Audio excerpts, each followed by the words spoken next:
Good morning, good afternoon, and good evening. Thanks for all for tuning in to the question of the day. It is October 31st, 2021, 86 degrees in Phoenix. You know, I did an earlier show on this on October 5th, but I can't let this rest. Kind of like David Guzik did Martin Luther's 95 Thesis protest. I've got one for you today. Halloween. Hallowed be thy name, Father. Think about it. Do you see holy people dressed up, knocking on doors and asking for candy? No, it's crazy. This is a holy day of evil. It symbolizes the end of summer, that which is the harvest, and brings on the dark winter, everything that dies, the dark cold winter. You know, also during this eve of the Dia de los Muertos, Day of the Dead, there's a lot of theft and vandalism. Uh, People who are drunk, and accidents are up about 4 times as high because they hit pedestrians because they're in a stupor. This weekend's worse than most because it's a 3 day weekend, and I've already seen people out there celebrating Friday, Saturday, and Sunday. Worse yet is when the churches go to bed, are in bed with the world and the culture. You know, the Jews don't celebrate this. It violates Leviticus 18:3, so they don't take up any of the Gentile customs. And the Muslims, they also do not participate in this. Yet the Christian, or I should say the Catholic Church since the 8th century, has sort of Christianized it to be sort of okay. And the idea of passing out candy didn't start in the United States until about the 1920s. Really, what this is a perversion, a ridicule, and a twisting. You know, when they have symbolic Golgotha-like skulls. Jesus died on the hill of Golgotha, which was the skull, and the devil hates to be defeated, so he reminds people as if he was a victor, and he is not. Uh, where are the people today to stand up like young David, who said, "You filthy Philistine, how dare you speaking against the principles of God and dishonor God and his people?" These are ones that need to stand up today. Yet this day is celebrated not only it's witches, pitchforks, scarecrows, divination, bonfires, mummies, and horror movies. Dracula, Frankenstein, mummies, Freddy the 13th, Freddy Elm Street, Jason, and worse.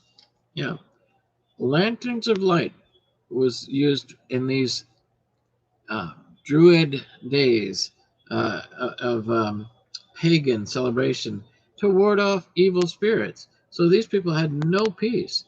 Yet we go to scary attractions. The scarier, the better, and we pay for them. That's crazy. This used to be, as the Catholics wanted it to be, All Saints' Day. Again, you don't see saints dressed up in the street.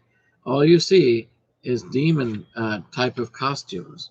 This, again, came out of the pagan culture of Samhain, or Samhain, as they pronounce it, the Celtic pagan harvest festivals of Druid sacrifices where they left the crops for the dead to go eat. It was like leaving out idols, for idols, almost like having faith in idols that the dead would come and eat this.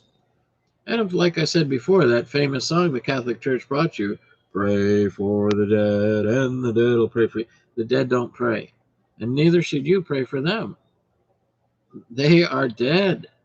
They're not living. You should be worshiping the living God and honoring Him. So why? Why then do you celebrate this? You didn't pray for these people when they were alive. Why would you pray for them when they're dead? How about this celebration of bobbing for apples? This is a Celtic, Celtic mythology that it was really used in divination. As they bobbed for apples, the females marked apple, and whoever was able to put their head underwater and come out with that apple, they felt, well, that's the person I should marry. The mythology also goes to a ridicule of the veil that Jesus broke from the Old Testament to the New Testament.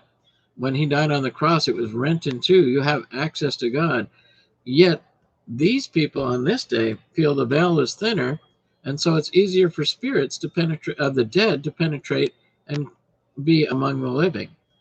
This is nothing like Charlie Brown Pumpkin. This is something that has turned into a far worse holiday where many spend much more money than they do even for Christmas. It's a twisting of the veil and the access to God, and rather it's more access to demons and Satan and the devil, perverting the dead to life.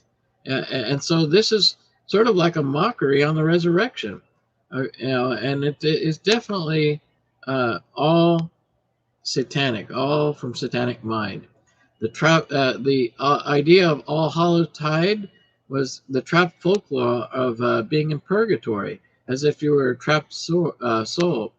The allowances and indulgences. You can never be freed by doing more allowances and indulgences. Do you know how much was spent this year just on the candy alone? Most are spending over $102.74 is the estimate.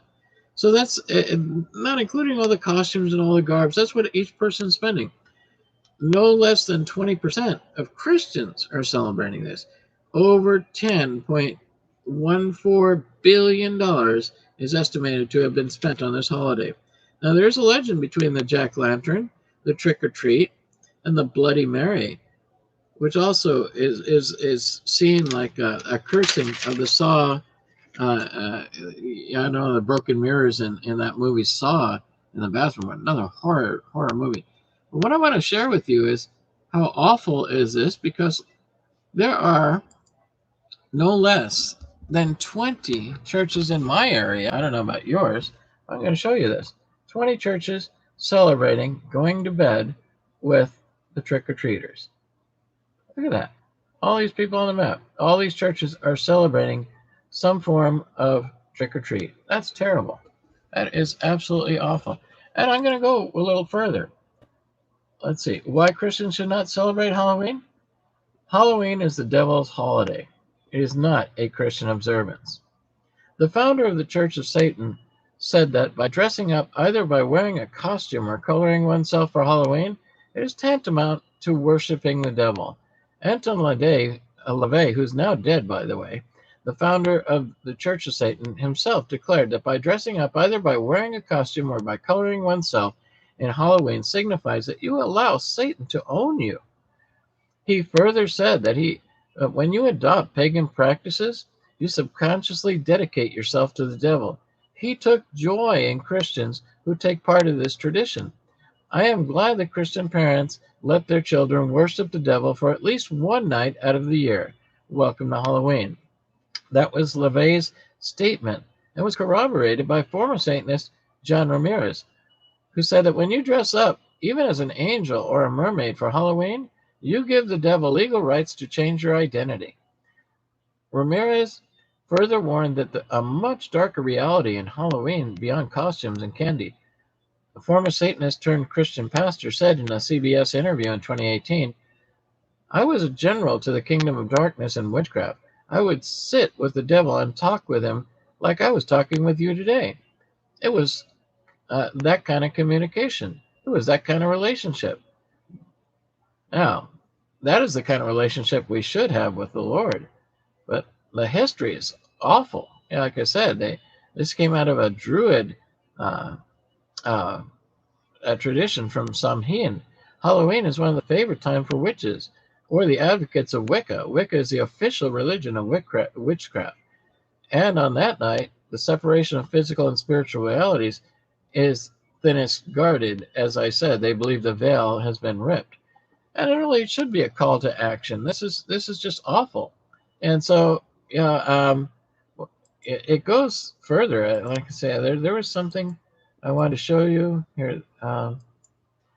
The dark history between Halloween is even more chilling than you realized. How so? It is the spookiest. Unfortunately, the things that are flying off shelves are making them money. The word Halloween was first popularized by a poem by Robert Burns in 1785. And again, Hollow was supposed to be for a holy person. This has been totally perverted. So basically, the old-fashioned way of saying the night before Saints' Day, no, this is now celebrated by these type of people. And this morbid tradition goes back to ancient times. Yeah, wouldn't you want your daughter to marry one of these guys? Yeah. So history's linked Halloween to Celtic festivals, end of summer, as I said, in Ireland, Scotland. And according to that mythology, it was for the souls of the dead to return. People would make offerings of food in order to get on the good side of the spirits that had departed their ancestors. And Pope Gregory switched this date in 837, according to Britannica, because they were feuding with the church. And this bobbing for apples was a lot more than the splash party because, like I said, people took brides this way. This is crazy.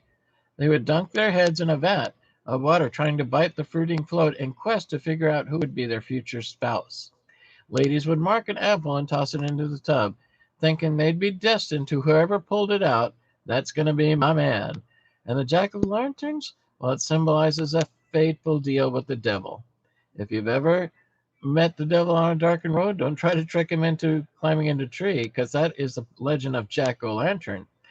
The modern day tells about the impressive decorations, but back in the day, Ireland, they dubbed their carved fiery turnips jack-o'-lanterns thanks to this ominous legend.